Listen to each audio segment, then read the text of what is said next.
মিতা, আমার বয়স তেমন হয়নি। আমার মাত্র ১৩ বছর বয়স। আর এই ১৩ বয়সে আমার পরিবারের দায়িত্ব আমার নিতে হয়। প্রিয় বন্ধুরা, আমি একজন গ্রামের একটি মেয়ে এবং অত্যন্ত দরিদ্র ফ্যামিলির মেয়ে। আমরা মোটে ৫ বোন এবং ২ ভাই ছিলাম।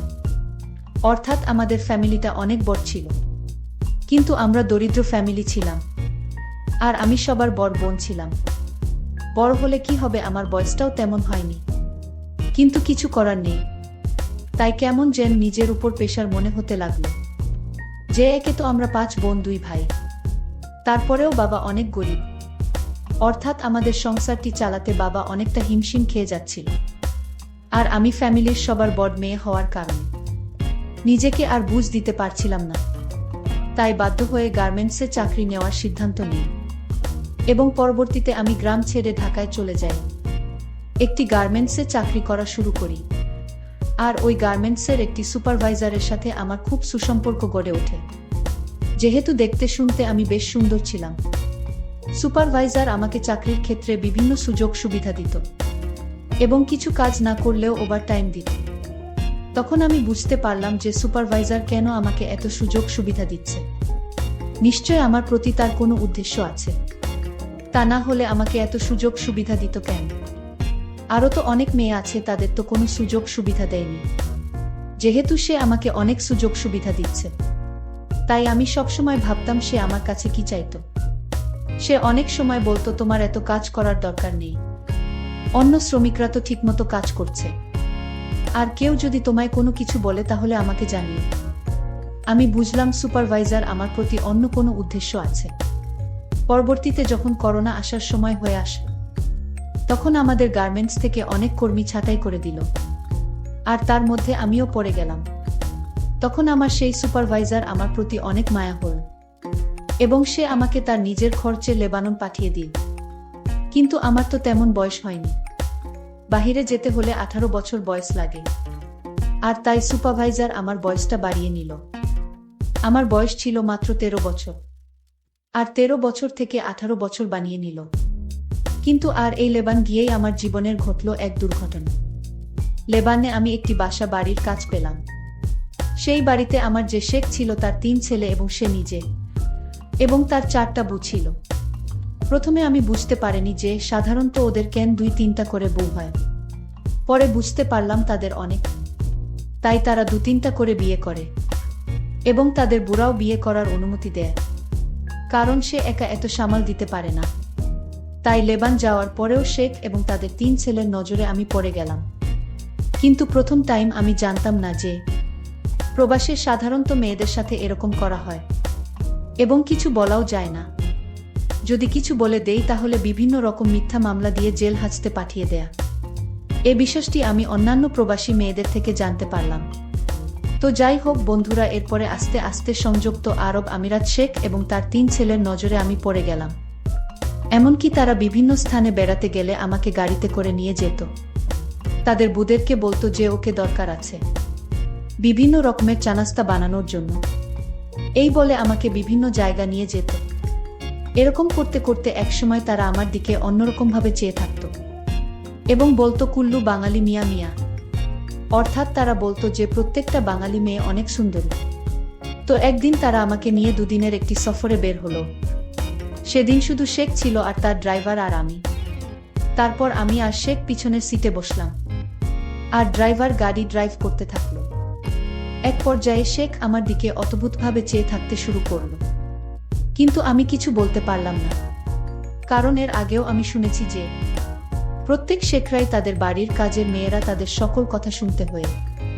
যদি তাদের কথা না শুনি এবং পুলিশকে ইনফর্ম করলে মিথ্যা মামলায় ফাঁসিয়ে দেয়া। তাই আমি এই ভয় পেয়ে গিয়ে আমি তাকে কিছু বলতে বলিনি এবং বলার সুযোগ দেয়নি আমায়।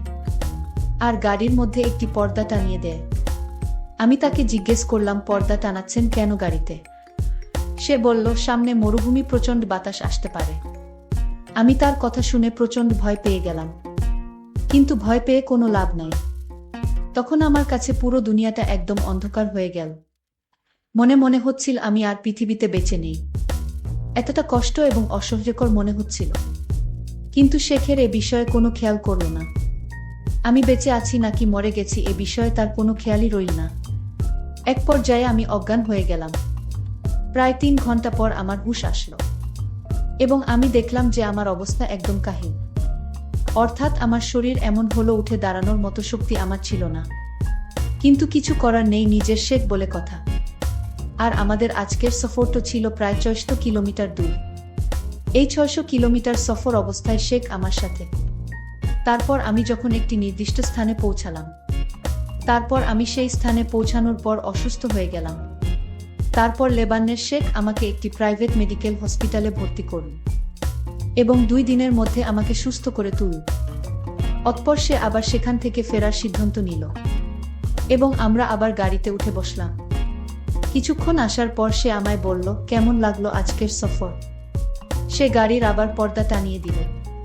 তখন আমি শেখকে অনেক অনুরোধ করে বললাম, আপনি পর্দা টানালে আমার ভয় করে। আমি তার অনেক হাতে পায়ে ধরলাম, কিন্তু সে কোনোভাবে আমার কোনো কথা মানল না। সে বল, দেখো তুমি এখানে চাকরি করতে এসেছো, তাই আমরা তোমাকে যেভাবে বলি সেইভাবে তোমার চলতে হবে এবং সকল কথা রাখতে হবে। আমি বুঝতে পারলাম শেখ আমার কথা রাখবে না। তারা যা বলে তাই মানতে হয়। তারা বলে সেখানে চাকরি করতে গেলে তাদের এটাই নিয়ম।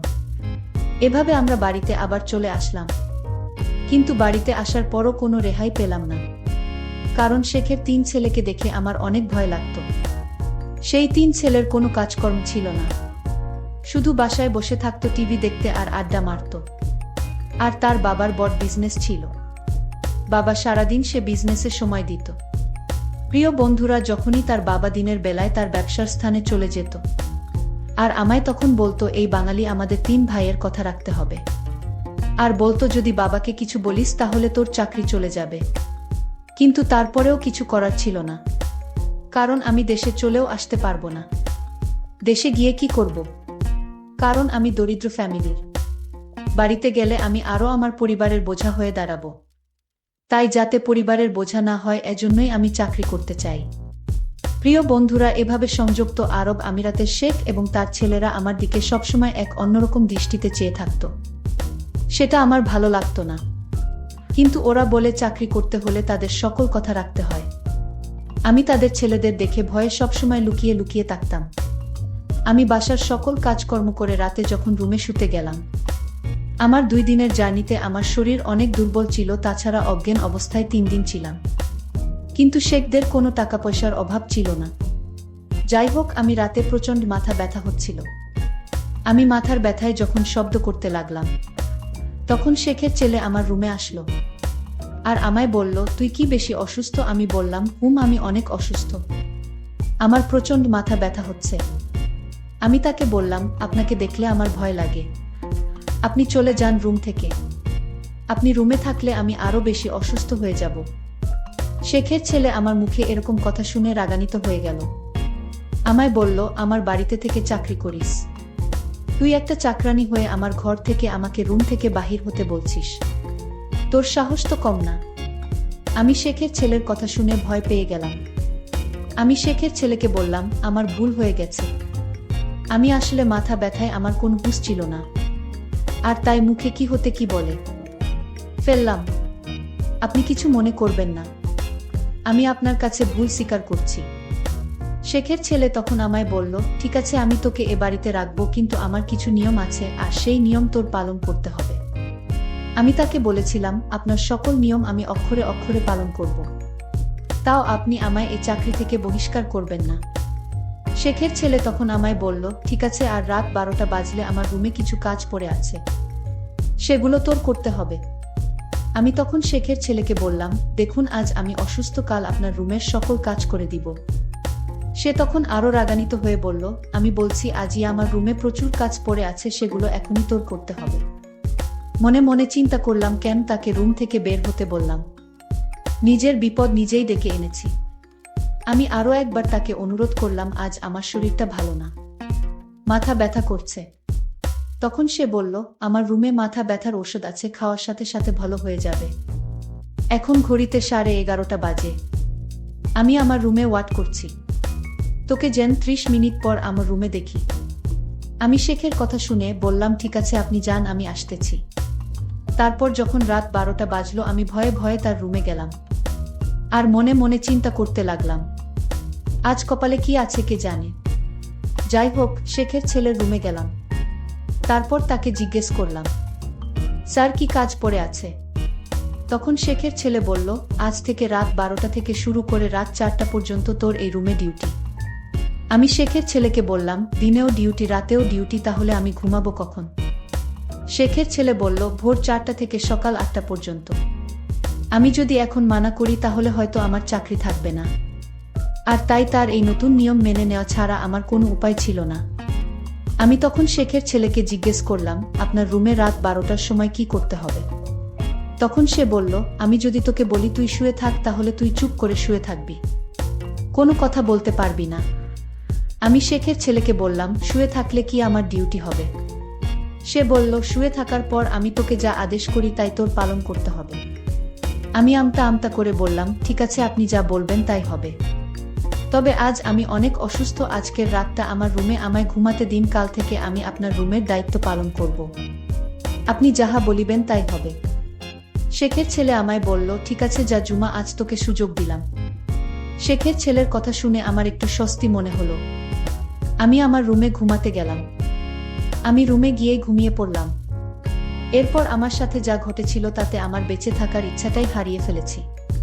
বন্ধুরা, বিদ্যুতের সংকটের কারণে আজ সম্পূর্ণ গল্পটি শেষ করতে পারিনি। পরের পর্ব আগামীকাল আপলোড দেওয়া হবে। আর এরকম গল্প শোনার জন্য আমার চ্যানেলটিকে সাবস্ক্রাইব করে পাশে থাকুন। ধন্যবাদ।